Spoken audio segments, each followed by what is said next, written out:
Are you worried about these freezing cold temperatures tonight and what it's going to do to your plants?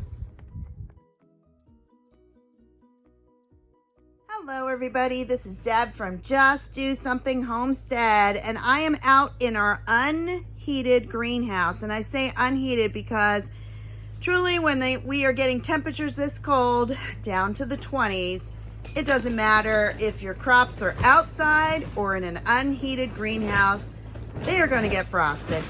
But don't give up. You can actually cover up a lot of these crops and find out that they will be just fine. So I'm going to make a really quick, short little video on how to save your crops from the frost. In fact, they might have a better chance outside because, as you can tell, there's a strong wind. And often, if you have a strong wind and a frost, it'll protect your plants. But here in the greenhouse, I need to cover them. What I'm going to cover today is just my potatoes and my strawberries. In this bed, I have some broccoli and cauliflower just coming up. They will be fine. I could cover them if I wanted, but to be honest, I just barely put them in. They popped up. If I lose them, I'll plant some more seeds. It's okay. And these little greens are actually lettuce, and I'm always surprised, but lettuce will thrive in some of the coldest temperatures there are. I have seen lettuce coming up around the snow. So instead of panicking, I'm just going to show you some little tricks that I know that's going to save these vegetables from the cold temps. My first weapon of choice is old sheets. These are actually flannel, but it doesn't matter. Any old sheet will do. Now that all the kids have left home, we have an array of twin size sheets. They are perfect for covering up your crops both in the spring and the fall when you get an unexpected frost. These are all brand new strawberry plants that I just put in a couple weeks ago. They are not taller than this bed.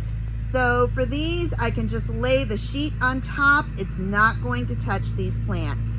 Now, as you can see, my potato plants are definitely up over the sides of the mineral tubs.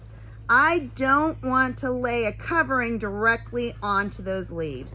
So first, I'm going to build a really quick and easy frame. And honestly, most of these things are just items that I walked around and grabbed real quick. I have a couple feet of PVC that I had cut off another project when I was making a trellis. These were the ends that were left. So I have 8 of those, and I'm going to make a frame that holds up the blanket above the potatoes.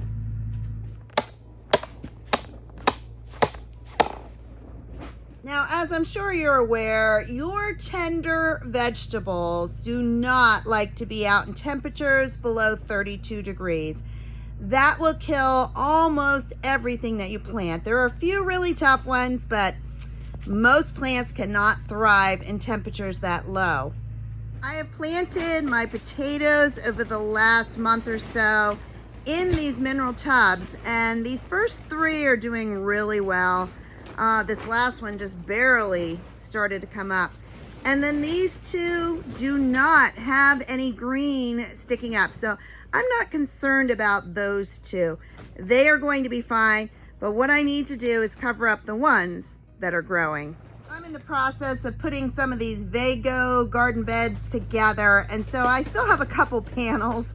I simply leaned it across the blanket on those potatoes, and as you can see, those posts are holding them up over the leaves, and at this point, that's the best I can do. I could come in here with a tractor, lift up each of these barrels and move them into my house. I'm sorry, but I've got 5 million other pounds of potatoes I can replant if these get frosted. And honestly, I have had potatoes that were frosted that killed off all the greens, and they came back twice as strong. So I never let that rule my thinking that, oh, it's going to be cold, they're going to die. Nope, you might be surprised. Your potatoes are resilient. Now, this little hibiscus has had a really tough life. I am trying to coax him into surviving, so I'm going to move this entire pot back into my house tonight. And there we go. For the next 2 nights, we're supposed to have temperatures in the 20s. This is all I am going to attempt at this point. I could set up heaters and spend a lot of money and time, but no. I think this is going to help, and we'll see what happens in the morning. If you enjoyed this video on how to save your newly planted crops, then please like, subscribe, and share. Have a blessed day, everybody. Bye-bye.